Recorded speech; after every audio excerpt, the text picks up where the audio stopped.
Hello बच्चों, कैसे हैं आप सभी। मैं विपुल आप सभी का स्वागत करता हूं आज के इस वीडियो के अंदर।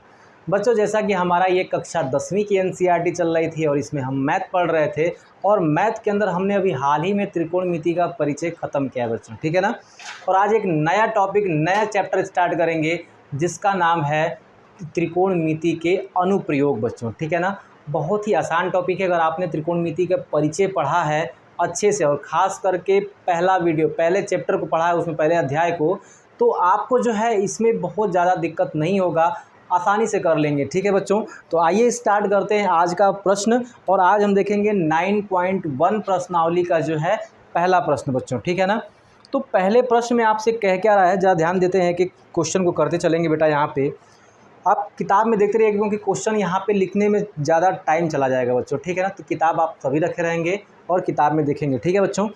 कह रहा है पहला क्वेश्चन यहाँ पे कि सर्कस का एक कलाकार एक 20 मीटर लंबी डोरी पर चढ़ रहा है जो अच्छी तरह से तनी हुई है और भूमि पर सीधे लगे खंभे के शिखर से बंधा हुआ है। यदि भूमि स्तर से डोर द्वारा बनाया गया कोण 30 अंश का हो तो खंभे की ऊंचाई ज्ञात कीजिए। बच्चा यहाँ पे वो चित्र खुद ही बना भी दिया है, ठीक है ना। वो कह रहा है देखो ये खंभा है, ये यहाँ से जो है इस डोर को ऐसे बांधा गया है, ठीक है बच्चों। ये डोर है और डोर की लंबाई कितनी है, 20 मीटर की है बच्चों, ठीक है ना। और कह रहा है डोर जो है ना वो यहाँ से 30 अंश का कोण बना रहा है बच्चों, ठीक है। अब ज़रा ध्यान दीजिएगा, ये ए बी और सी क्वेश्चन में वो कहना क्या चाहता है। बहुत आसान क्वेश्चन है। अगर आपने पहला 8.1 देखा है तो आपके लिए बहुत ज़्यादा ये हार्ड नहीं होने वाला है। देखिए यहाँ पे वो इस स्तंभ की लंबाई पूछ रहा है। कह रहा है देखो यहाँ पे यहाँ से यहाँ तक डोरी जो है तनी हुई है जो कि 20 मीटर की लंबाई है। इस पे एक व्यक्ति चढ़ेगा, सर्कस वाला एक व्यक्ति इस पे चढ़ेगा, चढ़ करके जाएगा। तो कह रहा है कि जब ये बंधी हुई है तो आधार से वो 30 अंश का कोण बना रहा है, तो इसकी ऊंचाई ज्ञात करो। जहाँ ये जिस खंभे में बंधा हुआ है बेटा उसकी ऊंचाई ज्ञात करनी है। तो मैं मान लेता हूँ कि क्या है यहाँ पे, जरा ध्यान देना। आपको पता है कि साइन थीटा बराबर होता है कि लंब बटा में कर्ण। क्या होता है बेटा, लंब बटा में कर्ण। और ये थीटा कौन सा होता है, आधार का न्यून कोण होता है बच्चों, ठीक है ना। समकोण त्रिभुज के आधार का न्यून कोण होता है। मतलब साइन थीटा की जगह पे क्या हो जाएगा, 30 अंश। लंब आपको दिया है क्या, नहीं, लंब की जगह पे आपका ए बी है। कर्ण दिया है क्या बेटा, हाँ 20 दिया है, कोई दिक्कत नहीं है। साइन 30 का मान कितना मैंने लिखवाया था, 1/2 और ए बी बराबर क्या हो जाएगा 20। बेटा इधर जाएगा तो 20/2 बराबर ए बी हो गया और ये कटेगा तो ए बी बराबर कितना आ जाएगा, 10 मीटर आ जाएगा बच्चों, ठीक है ना। ये हो गया आपका पहला क्वेश्चन, ठीक है। बहुत आराम से हो गया, ये मैंने आपको बताया था, मान भी मैंने आपको बताया था, क्वेश्चन आ गया यहाँ पे, ठीक है ना। तो आपको जो है प्रॉपर जो है वीडियो देखते रहना है, ठीक है बच्चों। मैं छोटा छोटा ही बनाता हूँ ताकि आप आराम से अच्छे से देख सके बच्चों, ठीक है ना। चलिए दूसरे प्रश्न पे आते हैं। ये था हमारा पहला प्रश्न। दूसरे पे आते हैं। सभी लोग वीडियो को बच्चा लाइक कर दीजिएगा और शेयर भी कर दीजिएगा, ठीक है ना। अब यहाँ देखिएगा दूसरा प्रश्न क्या कह रहा है। आंधी आने से एक पेड़ टूट जाता है और टूटा हुआ भाग इस तरह मुड़ जाता है कि पेड़ का शिखर जमीन को छूने लगता है और इसके साथ 30 अंश का कोण बनाता है। पेड़ के पाद बिंदु की दूरी जहाँ पेड़ का शिखर जमीन को छूता है 8 मीटर है। तो पेड़ की कुल ऊंचाई ज्ञात करना है बच्चों। आप समझिए ज़रा, यहाँ पे कह रहा है ना बाबू, कह रहा है कि पहले वो पेड़ ऐसे था, ठीक है ना, पेड़ ऐसे था और बीच में से ये पेड़ क्या हो गया बच्चा, टूट गया। अब बीच में से ये पेड़ टूटेगा, ये टूट करके कहाँ गिरेगा, ऐसे गिरेगा, ठीक है ना। ये क्या है आपका, ये जो ज़मीन है, ये पेड़ क्या होगा, ये पेड़ ऐसे टूटेगा और यहाँ पे आके गिर जाएगा, ठीक है ना। टूट करके पेड़ क्या हो गया, ऐसे गिरा होगा। बात समझ में, यानी कि ये ऊपर वाला जो हिस्सा है वो यहाँ पे टूट के गिर चुका है, ठीक है ना। तो इसको हम लोग डॉट डॉट से दिखा सकते हैं क्योंकि ये तो टूट चुका है, ठीक है ना। इसको आप डॉट डॉट से दिखा लीजिएगा ऐसे, ठीक है ना। और यही हिस्सा क्या है, टूट करके ज़मीन से लग गया है और ज़मीन से लगने के बाद कितना का कोण बनाया, ये 30 अंश का कोण बनाया, ठीक है ना बच्चों। और कह रहा है कि यहाँ से जो इसकी दूरी है वो 8 मीटर की है। कह रहा है उस पेड़ की जहाँ वो गिरा है वहाँ से उसके पाद बिंदु की जो दूरी कितनी की है बच्चों, 8 मीटर की है, ठीक है बच्चों। तो कह रहा है पेड़ की कुल ऊंचाई कितनी थी, तो कुल ऊंचाई की बात कर रहा है ना, मतलब ये और ये। तो चूँकि क्या है बच्चों, यही वाला तो पार्ट नीचे आके गिरा हुआ है ना, यही ना पार्ट नीचे आके गिरा हुआ है बच्चों। तो एक बात बताओ, सबसे पहले हम क्या निकाल लें? सबसे पहले अगर tan से मान निकालें, दूसरा क्वेश्चन है ये, अगर tan थीटा बराबर करेंगे तो क्या होगा? लंब बटा में आधार होगा ना बच्चों। तो थीटा की जगह कौन सा है? 30 होता है ना। तो tan 30 अंश बराबर लंब कितना है नहीं पता है, तो हमने बस लंब लिख दिया बच्चों, ठीक है ना। आधार कितना है बच्चों? 8 है, कोई दिक्कत नहीं है। 30 का मतलब क्या होगा? tan 30 का मान कितना होता है? 1 बटा करनी में 3 होता है। लंब नहीं पता है, निकालना है, 8 होगा। 8 इधर चला जाएगा तो 8 बटा करनी में 3, ये निकल गया बेटा आपका लंब। लंब कितना हो गया? 8 बटा करनी में 3। अभी कुछ मत करिएगा, क्योंकि अभी तो हमें इतना ही लंबाई पता चला है ना, ये और पता करना है। तो यही चीज़ तो क्या है यहाँ पे है, अगर ये पता चल जाएगा तो यही वाला क्या है? ये है ना बच्चों। और इन दोनों को अगर जोड़ देंगे तो पूरे पेड़ की लंबाई पता चल जाएगी। तो बेटा आप एक बात देखिएगा यहाँ से कि यहाँ पे क्या होगा कि दोबारा आप किसको लेंगे? साइन को लेंगे। क्यों साइन थीटा को ले रहे हैं? या फिर कॉस को ले लीजिए ना। दोबारा आप किसको ले लेंगे? कॉस थीटा को। ऐसा क्यों ले रहे हैं कि कॉस का आधार बटा में कर्ण होता है, ठीक है ना बच्चों। तो क्या हो जाएगा? आधार बटे में कर्ण। और आप जानते हैं कि 30 का मतलब क्या हो जाएगा? कॉस 30। आधार का मतलब 8, कर्ण का मतलब नहीं पता है, तो कर्ण ही रहने दीजिएगा बच्चों, ठीक है ना। इसका मान कितना होगा? तो करनी में 3 बटे में 2 होगा, और ये 8 बटा में कर्ण हो जाएगा।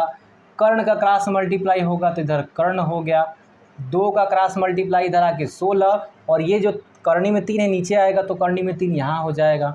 बात खत्म, बात बराबर बच्चों। अब क्या है, इन दोनों दूरियों को जोड़ देंगे तो पूरे पेड़ की लंबाई निकल जाएगी। इसलिए बेटा क्या होगा? पेड़ की लंबाई बराबर क्या होगा? 8 करनी में 3 प्लस 16 बटा करनी में 3। 8 3 के कितना होगा? देखिए यहाँ पे, क्योंकि ये करनी में 3 एलसीएम हो जाएगा, हर बराबर है, और 16 8 कितना होगा बेटा? 24 हो जाएगा। अगर आप चाहेंगे तो करनी में 3 से ऊपर नीचे गुणा भाग कर देंगे, क्योंकि हर में जो है करनी हम लोग नहीं रख देते हैं, ठीक है ना बच्चों। तो क्या होगा यहाँ पे? ये हो जाएगा 24 करनी में 3 बटे में 3, 3 बटे 24, क्योंकि करनी में 3 गुणा हुआ तो 3 हो गया ना। तो यहाँ पे आपका आंसर आ गया 8 करनी में 3, ये आपका आंसर हो जाएगा बच्चों, ठीक है। पेड़ की कुल लंबाई कितनी थी? 8 करनी में 3 मीटर की इसकी लंबाई थी। ये हो गया आपका आंसर। फटाक से इसका स्क्रीनशॉट लीजिए, देखते हैं आगे, ठीक है बच्चों। नॉन स्टॉप पूरा क्वेश्चन चलने वाला है बच्चों। इसका जो एक बार स्क्रीनशॉट लेकर के नोट्स बनाते चलिएगा सारा। और अगर ये आपके एग्ज़ाम में आएगा तो थोड़ा सा उलझाऊ क्वेश्चन हो जाता है, लेकिन रहता है बहुत आसान, ठीक है बच्चों। देखिए यहाँ पे अगला प्रश्न कह रहा है, एक ठेकेदार बच्चों को खेलने के लिए एक पार्क में 2 फिसलन पट्टी लगाना चाहती है। 5 वर्ष से कम उम्र के बच्चों के लिए वह एक ऐसी फिसलन पट्टी लगाना चाहती है जिसके शिखर 1.5 मीटर की ऊंचाई पर हो और भूमि के साथ 30 अंश के कोण पर झुका हो, जबकि इससे अधिक उम्र के बच्चों के लिए 3 मीटर की ऊंचाई पर एक अधिक ढाल की फिसलन पट्टी लगाना चाहती है जो भूमि के साथ 60 अंश का कोण बनाती है, और प्रत्येक स्थिति में फिसलन पट्टी की लंबाई क्या है। बेटा एक बात बताओ, फिसलन पट्टी का मतलब नहीं जानते हो? सरकौवा नहीं होता जी, लड़कवा सब यहाँ से ऊंचाई से सरकते हैं, ठीक है ना, ऐसे ऊंचाई पर बैठ कर सरकते हैं सब लड़का, यही क्या है? फिसलन पट्टी है। तो मान लो ये ए है, बी है और सी है, ठीक है ना। कह रहा है यहाँ से ये कितने अंश का कोण बना रही है बच्चा? यहाँ से 30 अंश का कोण बना रही है। ये फिसलन पट्टी 30 अंश का कोण, और ये छोटे बच्चों के लिए है, 5 वर्ष से कम बच्चों के लिए है। तो इसकी ऊंचाई कितना रखा गया है? 1.5 मीटर रखा गया है बच्चों। ये मैं नहीं कह रहा हूँ, वो खुद क्वेश्चन कह रहा है। फिर कह रहा है कि 5 वर्ष से अधिक बच्चों के लिए एक और फिसलन पट्टी बनाई जाती है, ठीक है ना, जो कि ज़मीन से 60 अंश का कोण बनाती है। कितने का कोण बनाती है बेटा? 60 अंश का कोण बनाती है। और ऊंचाई कितनी है? 3 मीटर की ऊंचाई है बेटा इसकी, ठीक है ना। कितने की है? 3 मीटर की ऊंचाई है। इसको कहिएगा डी, ई और एफ। कह रहा है कि दोनों कंडीशन में इन दोनों फिसलन पट्टियों की लंबाई कितनी है। तो इसमें फिसलन पट्टी कौन सी है? इन दोनों का जो कण जिस पे बच्चा सरकेगा वही तो फिसलन पट्टी है ना। तो ये वाला और इसका फिसलन पट्टी ये वाला है, तो दोनों की लंबाई ज्ञात कर देंगे तो हमारा आंसर आ जाएगा बच्चों, ठीक है ना। कोई दिक्कत कोई परेशानी नहीं है। तो इसमें बताइए कि लंब बटा कर्ण किसका संबंध होता है? तो साइन थीटा बराबर लंब बटा में कर्ण होता है बच्चों, ठीक है ना। थीटा की जगह पे क्या है? पहले के लिए 30 है, तो साइन क्या होगा बेटा? 30 बराबर लंब दिया 1.5 और आपका कर्ण की जगह पे क्या है? AC है। अब देखेंगे तो ये 1/2 होगा साइन 30 का मान, और ये 1.5, और ये हो जाएगा AC। क्रॉस मल्टीप्लाई करेंगे तो AC बराबर 1.5 गुना के 3 हो जाएगा 3 मीटर। मतलब इस फिसलन पट्टी की लंबाई कितनी है? 3 मीटर है बच्चों, ठीक है ना। अब बात करेंगे इस फिसलन पट्टी की लंबाई, ठीक है ना। अगर हम इस फिसलन पट्टी की लंबाई ज्ञात करें तो इसमें भी आपको कोण दिया है, तो साइन का ही संबंध लीजिएगा। साइन थीटा बराबर लंब बटा में कर्ण, क्योंकि लंब हमको पता है, कर्ण हमसे पूछ रहा है, ठीक है बच्चों। तो लंब और कर्ण का संबंध साइन से ही निकल के आता है। साइन 60 हो जाएगा थीटा के जगह पे, तो साइन 60 बराबर लंब के जगह बेटा कितना है? 3 है। कर्ण के जगह पे क्या है आपका? DF है। अगर आप देखेंगे यहाँ पे तो करणी में 3/2 बराबर यहाँ पे 3/में DF। करणी में 3 से 3 कटाएंगे तो करणी में 3 बार में कट जाएगा, और DF का इधर गुणा होगा तो बेटा क्या होगा? DF बराबर 2 करणी में 3। मतलब इसकी लंबाई क्या आई? 2 करणी में 3 मीटर आ गया बच्चों, ठीक है ना। दोनों फिसलन पट्टियों की लंबाई क्या हो चुकी है? ज्ञात हो चुकी है। तो जल्दी से आप बेटा इसका भी स्क्रीनशॉट ले लीजिए। देखते हैं चौथे प्रश्न की तरफ, ठीक है ना बच्चों। चौथा प्रश्न देखेंगे यहाँ पे सारा का सारा, ठीक है ना। चलिए अब जो है बेटा आ जाते हैं चौथे प्रश्न की तरफ, क्योंकि जितने भी यहाँ पे प्रश्न है ना, लिखा भले लंबा लंबा है ना, लेकिन वो बहुत ही छोटा, अगर आप समझ गए क्वेश्चन को तो बहुत ही छोटा क्वेश्चन है ये सारा, ठीक है बेटा। देखिए अब यहाँ पे चौथा कह रहा है कि भूमि के एक बिंदु से जो मीनार के पाद बिंदु से 30 मीटर की दूरी पर है, मीनार के शिखर का उन्नयन कोण 30 अंश है, तो मीनार की ऊंचाई ज्ञात कीजिए। तो मीनार समझ आया ना। चौथा यहाँ पे क्या कह रहा है? मीनार है बेटा, ठीक है ना। ये मीनार है, ये क्या है? उसका पाद बिंदु है। क्या कह रहा है बेटा यहाँ से? कह रहा है कि पाद बिंदु से 30 मीटर की दूरी, पाद बिंदु से, पाद बिंदु मतलब निचला बिंदु होता है, निचले बिंदु से 30 मीटर की दूरी पर कह रहा है कि इसके शिखर से एक कोण बन रहा है, इसके शिखर से एक कोण बन रहा है कितने का बेटा? तो वो बन रहा है 30 अंश का, 30 अंश का कोण बन रहा है। तो मीनार की ऊंचाई ज्ञात करना है बेटा आपको, ठीक है। तो मीनार की ऊंचाई ज्ञात करना है, बस आपको क्वेश्चन समझना था। देखिए अगर मैं नाम कर दूं ABC, तो मीनार की ऊंचाई क्या है? AB है। मीनार की ऊंचाई तो AB है ना। तो क्या होगा यहाँ पे? आधार और ये लंब, आधार और लंब का संबंध किससे आता है? tan में आता है। तो आप देखेंगे tan थीटा बराबर लंब बटा में आधार हो जाएगा। कॉट भी ले सकते हैं, कोई दिक्कत नहीं है। तो थीटा की जगह पे 30 रख सकते हैं ना, तो tan 30 अंश बराबर लंब कितना है? AB है। आधार कितना है? 30 है। और इसकी वैल्यू कितनी होती है? 1/करणी में 3। tan 30 का वैल्यू 1/करणी में 3, AB बटे में 30 हो जाएगा। इसका उधर मल्टीप्लाई करेंगे तो 30/करणी में 3 होगा। अगर आप करणी में 3 से ऊपर गुणा, करणी में 3 से नीचे गुणा कर लेंगे तो कोई दिक्कत है क्या? कोई दिक्कत नहीं। क्यों ऐसा किया मैंने? क्योंकि 3 करणी में 3, करणी में 3 मिल करके 3 हो जाएगा। तो 30 करणी में 3/3, 3 दहा में 30 बराबर AB, या AB बराबर कितना बचा? 10 करणी में 3 मीटर। बात समझ में आई बच्चों? मीनार की ऊंचाई कितनी है? 10 करणी में 3 मीटर है। इससे आसान कोई क्वेश्चन हो सकता है क्या? बिल्कुल नहीं। तो जल्दी से इसका भी आप लोग स्क्रीनशॉट ले लीजिए। आगे आते हैं बच्चों 5वें प्रश्न की तरफ, ठीक है ना। तो यहाँ पे जो भी मैंने आपको प्रश्न बता रहा हूँ नॉन स्टॉप चल रहा है बच्चों, ठीक है ना। आप वीडियो जो है रोक करके भी देख सकते हैं इसको, सारी चीज़ें, ठीक है ना। नोट्स बनाते चलिएगा एक एक क्वेश्चन का बेटा। अब 5वां क्वेश्चन कह रहा है भूमि से 60 मीटर की ऊंचाई पर एक पतंग उड़ रही है। पतंग में लगी डोरी को अस्थायी रूप से एक बिंदु से बांध दिया जाता है। भूमि के साथ डोरी का झुकाव 60 अंश है। तो यह मान कर कि डोरी में कोई ढील नहीं है, डोरी की लंबाई ज्ञात कीजिए। कह रहा है कि भूमि से, मान लीजिए बेटा ये भूमि है, और भूमि से ऊंचाई पे, यहाँ पे कितनी ऊंचाई है? 60 मीटर ऊंचाई पे। कितना है? 60 मीटर की ऊंचाई पे जो है बेटा वो क्या है कि एक पतंग उड़ रही है, ठीक है ना। कहा ठीक है, कोई बात नहीं है। अब कह रहा है ना कि ये पतंग भूमि से कितना कोण बनाती है? तो 60 अंश का कोण बनाती है। यहाँ तक भी सही है। तो कह रहा है कि डोरी की लंबाई ज्ञात कीजिए। ये डोरी है ना, यहाँ पे पतंग अगर उड़ रही है आपकी तो भूमि से ऊंचाई हो गई, ये उसकी डोरी है जो कि नीचे बंधी हुई है बेटा यहाँ पे। अब जो है डोरी की लंबाई आप ज्ञात करिए, ठीक है ना। कैसे ज्ञात होगा? मान लेते हैं A, B और ये बेटा क्या है? C है, और ये है आपका 5वां प्रश्न। तो आप बताइए ज़रा कि लंब और कर्ण में संबंध साइन का ही होता है। तो साइन थीटा बराबर लंब बटा में कर्ण, क्योंकि कर्ण ही तो डोरी है ना, कर्ण ही तो निकालना है आपको। और थीटा की जगह कितना है? 60 अंश। साइन कितना हो गया बेटा? 60, लंब कितना है 60 बटे में कर्ण आपका ये हो गया, ठीक है ना। साइन 60 की वैल्यू करनी में 3/2 होती है, 60 बटा कर्ण हो जाएगा, ठीक है ना।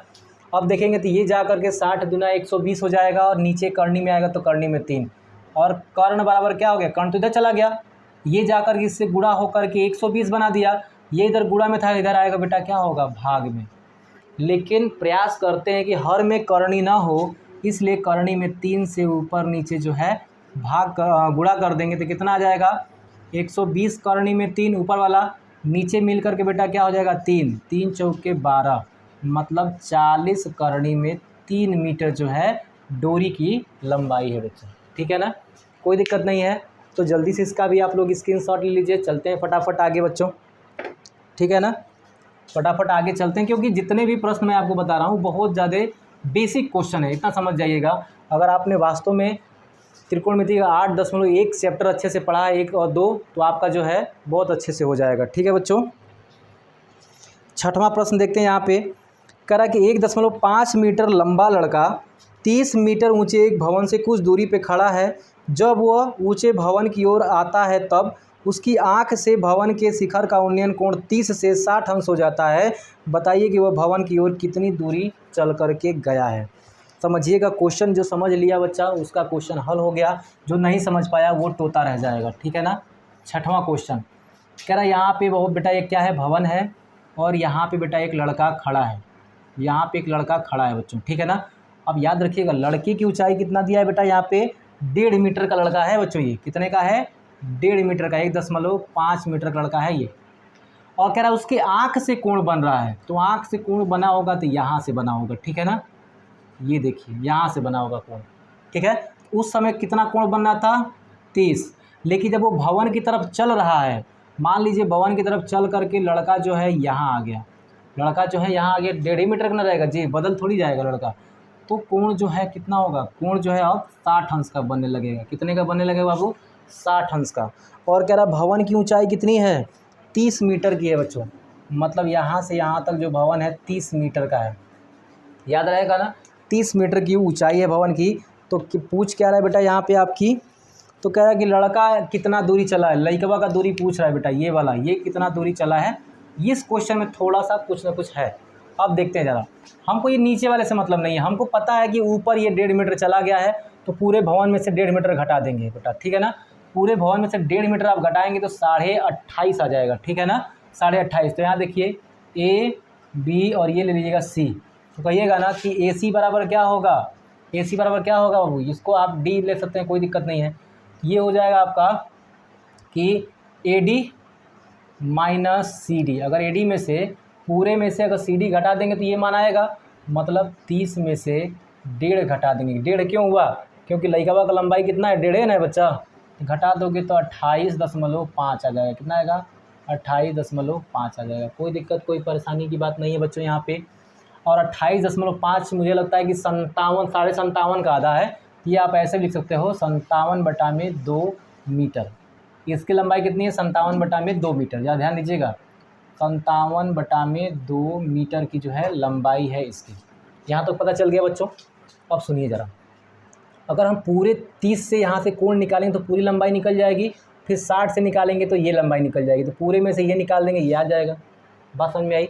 सुनिए ज़रा, यहाँ पे ज़रा ध्यान दीजिएगा। पहले अगर बच्चा हम लोग क्या करें, ज़रा ध्यान सुनिएगा, अगर इस वाले पॉइंट को हम लोग ई मान लें तो कोई दिक्कत नहीं है, समझिएगा बात को यहाँ पे। और यहाँ से आप किसका करेंगे, आधार बटा लंब, मतलब tan लेना पड़ेगा। tan 30 अंश बराबर बच्चों क्या होगा, आधार नहीं पता है तो BC है आधार आपका, BC लंब कितना है 57/2। इसका मान क्या होगा 1 बटा करणी में 3 और 57/2 बेटा इधर आएगा तो क्या होगा 57/2 गुणा में हो जाएगा बराबर BC हो गया। मतलब पूरा आधार निकल गया कितना, BC बराबर यहाँ पे 57 ना बच्चों 5 7। अगर आप यहाँ पे करणी में 3 से ऊपर और करणी में 3 से नीचे गुणा कर देंगे कोई दिक्कत नहीं है, ठीक है ना बच्चों। तो अभी तो आप ऐसे छोड़ दीजिए, मैं कहता हूँ अभी आप ऐसे ही छोड़िए, ठीक है ना, कोई दिक्कत नहीं होगी। कितना होगा 57/2 करणी में 3। इतना मीटर जो है बच्चों वो क्या आ चुका है आपका BC की लंबाई आ चुकी है, ठीक है ना। अब आप इसकी भी लंबाई निकाल लेंगे, अगर इसकी लंबाई निकाल के घटा देंगे तो आपका काम ही हो जाएगा। हो जाएगा ना बच्चों। तो क्या होगा, इसके लिए क्या करेंगे, tan 60, क्योंकि इसका तो tan 60 बन रहा है, इसका आधार क्या है बच्चों, EC है। आधार बटा लंब बटा आधार होता है ना जी, लंब कितना है, लंब बटा आधार, यहाँ पे आधार बटा लंब हमने कर दिया है ना, थोड़ा सा यही गलती आ रहा है। देखो यहाँ पे tan में जो होता है ना, यहाँ पे tan 30 बराबर लंब बटा बेटा आधार होता है, ठीक है ना, लंब बटा आधार होता है, ये आधार बटा लंब होता है। लाल बटा कक्का होता है ना जी बच्चों, लाल बटा कक्का होता है, तो देखिएगा यहाँ पे लाल, तो यानी कि लंब बटा आधार होता है, इस बात को याद रखेंगे, ठीक है ना। तो अब देखिए यहाँ पे, तो लंब कितना है, तो है बेटा यहाँ पे 57/2, आधार नहीं पता है, निकालना है आधार, कोई तो BC कह रहा है ना, यहाँ पे 1 बटा करणी में 3 हो गया, और ये 57/2 हो गया, और ये आधार की जगह जो है आप BC भी तो ले सकते हैं, ये BC पूरा, BC बाबू अगर इधर चला जाएगा तो ये हो जाएगा BC, और क्रॉस मल्टीप्लाई इसका होगा तो 57 करणी में 3/2, इतना मीटर अब जो है BC निकल गया आपका। अब अगर आप ये निकालेंगे तो कितना होगा बेटा, तो tan 60 ले लेंगे इसके लिए, tan 60 बराबर इसका लंब कितना है, वही 57/2, आधार जो है आपका EC दिया गया है, ये हो जाएगा करणी में 3, और क्या होगा EC का गुणा कर देंगे इधर, तो ये हो जाएगा EC, ये हो जाएगा 57/2, करणी में 3 नीचे लेके जाएंगे तो EC बराबर क्या हो जाएगा 57/2, और ये हो जाएगा करणी में 3। बेटा एक बात बताओ आप, अगर करणी में 3 से ऊपर भी गुणा कर दें, करणी में 3 से नीचे भी गुणा कर दें, तो क्या बचेगा यहाँ पे, ये तो हो जाएगा 57 करणी में 3 बटा में, ये तो 3 हो जाएगा ना, करणी में 3 करणी में 3 3 होगा, तो 2 गुणे 3, 3 से कटाएंगे कितनी बार में जाएगा, 3 एकम 3, 3 9 27, 19 3 57, मतलब कितना आ गया 19 करणी में 3/2 आ गया बच्चों यहाँ पे, ठीक है ना, 19 करणी में 3/2, मतलब इसकी भी लंबाई प्राप्त हो चुकी है, और ये पूरे की लंबाई प्राप्त हो चुकी है। पूरे की लंबाई में से अगर ये लंबाई घटा देंगे तो किसकी लंबाई आ जाएगी, BE की लंबाई आ जाएगी, और BE की लंबाई के बराबर ही तो वो लड़का भवन की तरफ चला है बच्चों। तो क्या होगा यहाँ पे, तो BE बराबर BC माइनस EC, BC कितना है बाबू यहाँ पे 57 करणी में 3/2, माइनस EC कितना है आपका 19 करणी में 3/2, 2 क्या है बराबर एलसीएम होगा, और 57 में से 19 घटाएंगे कितना होगा, ठीक है बच्चों, घटाइए ज़रा, यहाँ पे हो जाएगा 17, 8, 17 में से 9 जाएगा बेटा 8 हो जाएगा, यहाँ पे बचा 4, 1 जाएगा 3 हो जाएगा बच्चों, ठीक है, कोई दिक्कत नहीं है। और ये कितना होगा, ये हो जाएगा करणी में 3, अगर चाहेंगे तो 38 तो कट भी जाएगा ना, इससे कितने बार में कटेगा 19 दूना के 38, ये आ गया 19 करणी में 3। मतलब छठवां प्रश्न जो है थोड़ा सा जो है आप कह सकते हैं कि कैलकुलेशन भरा हुआ था, और आराम से ये क्वेश्चन हो गया बच्चों, ठीक है ना। 2-3 क्वेश्चन और हैं, उनको भी देख लेते हैं यहाँ पे, और यहाँ पे चैप्टर जो है समाप्त हो जाएंगे बच्चों, ठीक है ना। अच्छा, इसमें पूरा का पूरा जो है बेटा यहाँ पे जो है ना 15 क्वेश्चन है, ठीक है ना, तो थोड़ा सा 15 नहीं, आपका जो है 16 क्वेश्चन है, ठीक है बच्चों। तो आज 6 क्वेश्चन रहने देते हैं, क्योंकि थोड़ा सा ये कॉम्प्लिकेटेड थोड़ा सा टाइप के क्वेश्चंस हैं, तो आज मैं यहाँ पे 6 क्वेश्चन तक रहने देता हूँ, और दूसरे पार्ट में जो है आगे इसको देख लेंगे बेटा, ठीक है। तो आज के लिए इतना ही, जय हिंद।